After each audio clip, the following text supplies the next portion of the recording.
long, but see you in just 14 years, Tony. Sorry? See you in 14 years. See you in 14 years. Well, that's the irony, isn't it? If you oppose genocide that's happening in Palestine, then you are liable under a complete legal pretext to 14 years in prison. However, if you download hardcore child pornography, your name is Hugh Edwards, then you'll get 6 months suspended sentence, and that is the priorities of our law and order. Of course, we all know what it is really about, and it's using the terrorism laws not to fight terrorism or bombs in marketplaces or whatever. It's to suppress free speech and the right to protest and the right to dissent. And that is really what is happening today. I noticed that there's been a lot of favourable comments about HTS having taken power in Syria. Now, excuse me, forgive me if I'm wrong, but aren't they a proscribed organisation? And yet we've had lots of favourable comments in the press and the media and the BBC, and I don't see the anti-terror police feeling any colours in that direction. So I think we know what it's about. It's not about terrorism. It's not about breaking the law, a law which is incredibly vague anyway. It's about support for Palestine. And exactly the same is happening with the Kurdish community in London as well. They are supporting what is a resistance movement, the PKK, and for that they are being criminalised, and that is the reality. If you support a national liberation or a resistance movement today, you're in danger of being criminalised, because it's a political view of our rulers that colonisation and settler colonisation is a good idea, and resistance to it is a bad idea.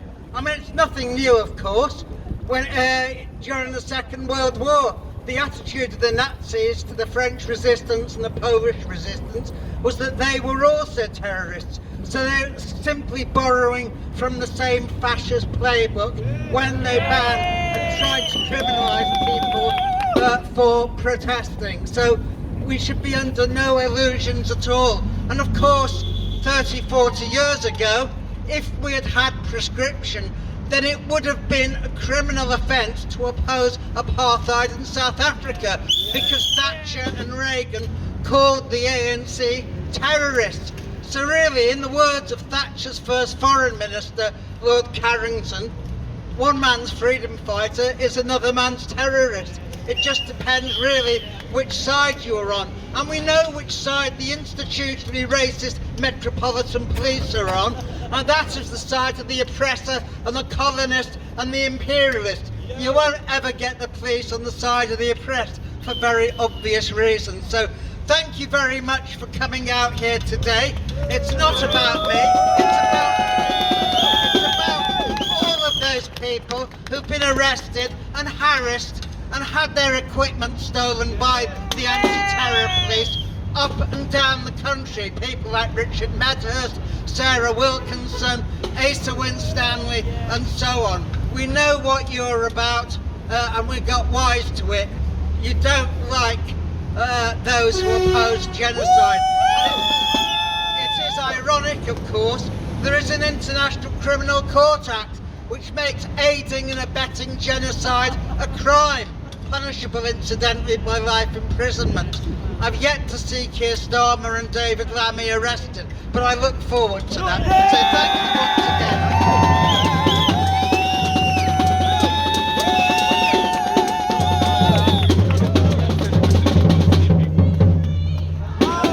Fighting, keep resisting, will win.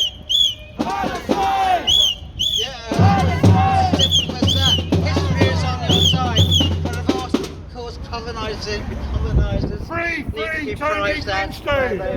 Free, Tony Greenstein! Justice is on your side, and you will win the race.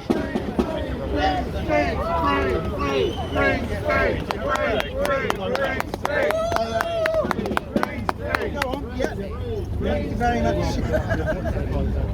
Yep. I'll see you back out.